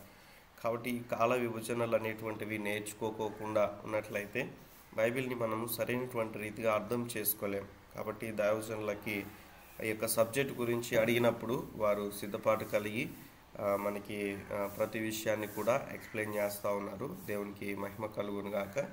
ఇంకా మిగిలి ఉన్నటువంటి క్లాసెస్లో ఈ యొక్క సబ్జెక్ట్లో ఇంకా అనేక విషయాలు మనం నేర్చుకోవాల్సినటువంటిది ఉంటున్నది. కాబట్టి అందరూ కూడా క్రమముగా ఈ యొక్క ఎవ్రీ ఫ్రైడే జరుగుతున్నటువంటి యొక్క కాల విభజనలు, బైబిల్ కాల విభజనలు అనే టాపిక్ని మనం నేర్చుకుంటూ మనం ముందుకు వెళ్దాం. ఈ యొక్క సమయంలో నేర్చుకున్న రీతిగా ఇప్పటివరకు ఎన్ని కాలాల గురించి మనం నేర్చుకున్నాం? చివరి కాలం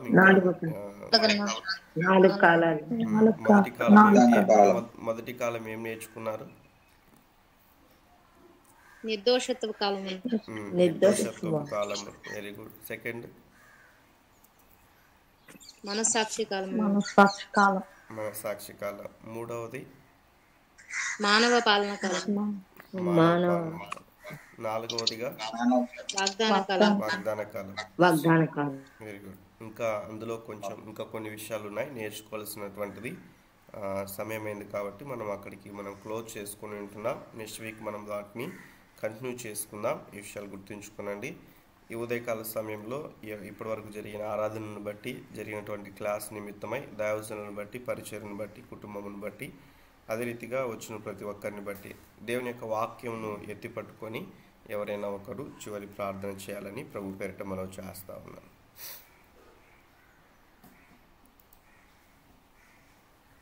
స్తోత్రం ప్రభా. పరిశుద్ర నాయనానికి వందనాలు. అవును నాయన, ఉదయకాల ప్రార్థనలో మమ్మల్ని ఇక్కడ చక్కగా నాయన ఈ తరుణం ఈ శక్తి మాకు ఇచ్చినందుకు వందనాలు.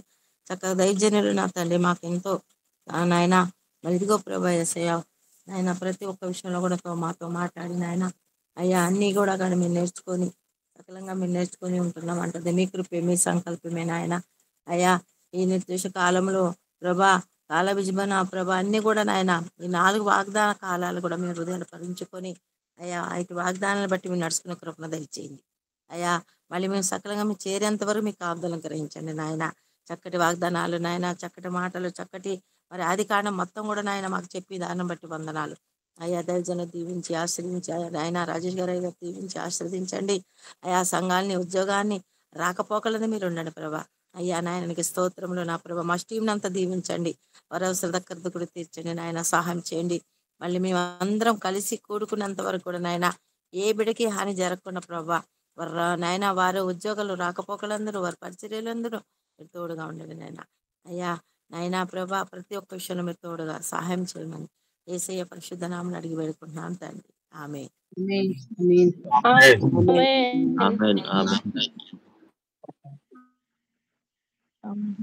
అయ్యగారు మా పిల్లల కొరకు కూడా ప్రార్థన చెప్పింది.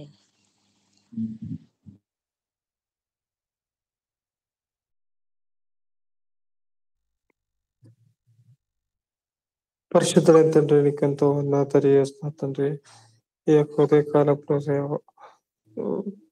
ప్రార్థన చేయడానికి మంచి సదవకాశం దయచేసినందుకు నీకెంతో కృతజ్ఞత వందనాలు తెలియజేస్తున్నా తండ్రి. ఉదయకాలంలో దైవ సేవకులకు మంచి చక్కటి ప్రతి కాలం గురించి వివరించున్నారు ప్రవేశ. నిజంగా మేము ప్రభు ఏ కాలంలో ఉన్నాము ప్రవేశ మమ్మల్ని మేము పరిశోధించుకునే దానికి కూడా మీరే సహాయం చేయండి తండ్రి. ప్రతి కాలంలో ప్రవేశ మేము ప్రవేశని ఏదైనా అపరాధం చేత, మేము ఏదైనా పాపం చేత దేవా అబ్రహామును ప్రవేశ ఏ విధంగా అయితే నువ్వు దీవించావు ప్రవేశ, అబ్రహామును ప్రజలు ఏ విధంగా అయితే దేవా బిడ్డకు ప్రజలు ఏ ఆశీర్వాదం కలిగిస్తావు అలాంటి ఆశీర్వాదం ప్రవేశ దేవా అలాంటి వాగ్దానం ప్రవేశ మాకు దయచేసి తండ్రి మీరే సహాయం చేయండి తండ్రి. ఈ యొక్క కూడికలు ప్రతి ఒక్క అవసరతను ప్రజలు తీర్చేటట్టు కూడా మీరే సహాయం చేయండి. నీ ప్రేమని గొప్ప కృపను మా మీద ఉంచుతారు నంటూ నజరేయుడైన యేసు నామములో అడుగుతున్నాను తండ్రి. ఆమేన్. Thank you brother.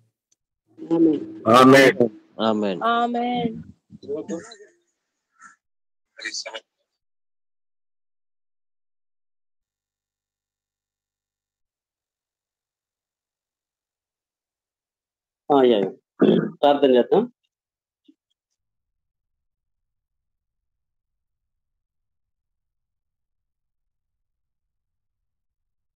అయ్యగారు అయ్యగారు రహిమా అయ్యగారు చాలా తలపోటుతో 3 రోజుల నుంచి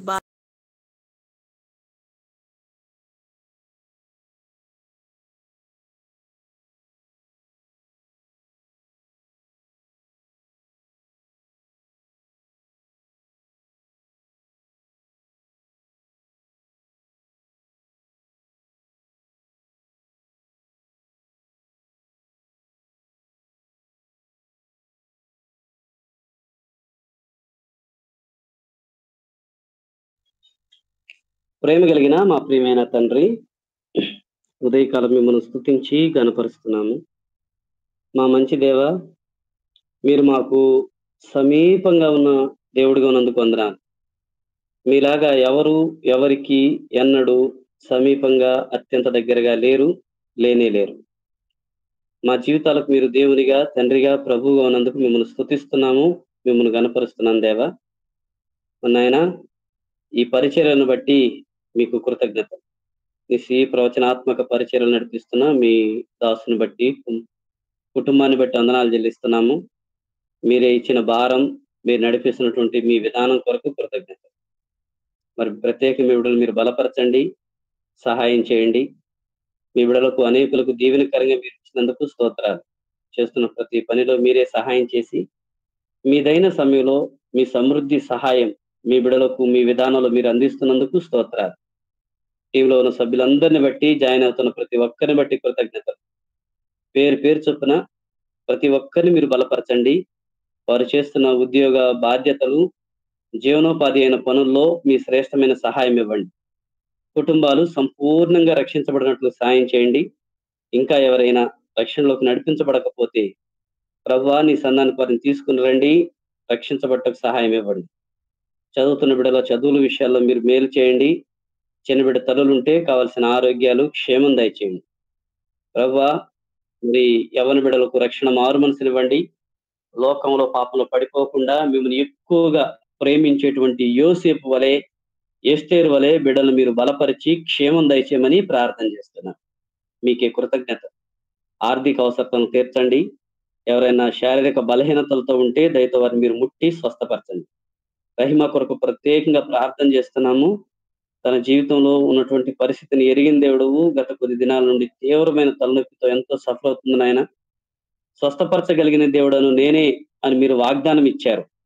మరి కుమార్తె పక్షంగా మీ వాగ్దానాన్ని మేము చేతబట్టుకొని మీ పాదాల దగ్గరకు వచ్చాం. దయతో సహాయం ఇవ్వండి. మరి నాయన, తన తలలో ఉన్నటువంటి ఇబ్బందిని, తన ఆరోగ్య పరిస్థితిని మీరే సరిదిద్దండి. యేసు ప్రభువారి సర్వశక్తి కలిగిన నామములో ప్రతి విధమైనటువంటి శారీరక రుగ్మత నుండి ప్రభువా మీరే ఆ కుమార్తెకి విడుదల దయచేసినందుకు స్తోత్రాలు. తండ్రి, మేము అడుగు వాటిని పొందుకుని ఉన్నామని నమ్మిని స్తుతించమన్నారు. రహిమాను బట్టి ప్రభువా మిమ్మల్ని స్తుతిస్తున్నాము. తనకు మీరు ఇచ్చినటువంటి హెడ్ఏక్ నుంచి రిలీఫ్ ను బట్టి మీకు స్తోత్రాలు చెల్లిస్తున్నాము. సంపూర్ణ ఆరోగ్యాన్ని కుమార్తె దయచేయండి. తన తోడబుట్టిన వారు, తల్లిదండ్రులు కూడా మీరు బలపరుస్తున్నందుకు, క్షేమం దయచేస్తున్నందుకు స్తోత్రాలు. టీంలో ఉన్న ప్రతి ఒక్కరికి రావాల్సిన మీ దీవెన ప్రత్యేక మీరు అనుగ్రహించండి, కృప దయచేయండి. ప్రతిరోజు ఇట్లాగే జాయిన్ అవుతూ ఆయా మాటలు మీ వాక్యం నుండి నేర్చుకుంటున్నారు. విశ్వాస జీవితపు అభివృద్ధిని దయచేయమని ప్రార్థన చేస్తున్నాను. మీ మాటలు వింటున్న ప్రతిసారి మిమ్మల్ని గూర్చిన ప్రేమలో స్థిరపడడానికి, వేరుపడడానికి, వృద్ధి అవ్వడానికి కృప దయచేయండి. మిమ్మల్ని తెలుసుకోగలిగిన జ్ఞానం మా అందరికి మీరు అనుగ్రహించినందుకు స్తోత్రాలు. మరొకసారి టీంలో ఉన్న వారి కుటుంబాల కొరకు, బిడ్డల కొరకు ఆరోగ్య, ఆర్థిక, ఆత్మ సంబంధమైన ప్రతి అవసరతను మీరే మీ సమృద్ధిలో మీ మహిమ తీర్చి సహాయం చేసినందుకై కృతజ్ఞతలు చెల్లిస్తూ మిమ్మల్ని ఘనపరిచి హెచ్చిస్తూ అందరి విషయంలో మీరు మేలు చేసినందుకై కనికరం చూపినందుకు కృతజ్ఞతలు చెల్లించి సర్వశక్తిమంతుడు సత్యయేక దేవుడైన యేసు ప్రభు వారి ఉన్నత నామములో ప్రార్థించి మిమ్మల్ని స్తుతిస్తున్నాము తండ్రి. ఆమేన్.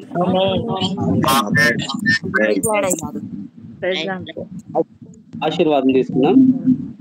సర్వశక్తిమంతుడైన యేసు క్రీస్తు ప్రభు వారి కృప, తండ్రి అయిన దేవుని సన్నిధి, పరిశుద్ధాత్మ దేవుని సహవాసం సదాకాలం మనందరికీ తోడయుండి ఆయనకి ఇష్టమైన బిడ్డలుగా, ఆయన నామాన్ని మహిమపరిచే బిడ్డలుగా, సర్వకాల సర్వావస్థలలో ఆయన స్తుతించే వారిగా ఉండుటకు మనల్ని ముందుకు నడిపించి సహాయం దయచేయను గాక. ఆమేన్. ఆమేన్. ఆమేన్.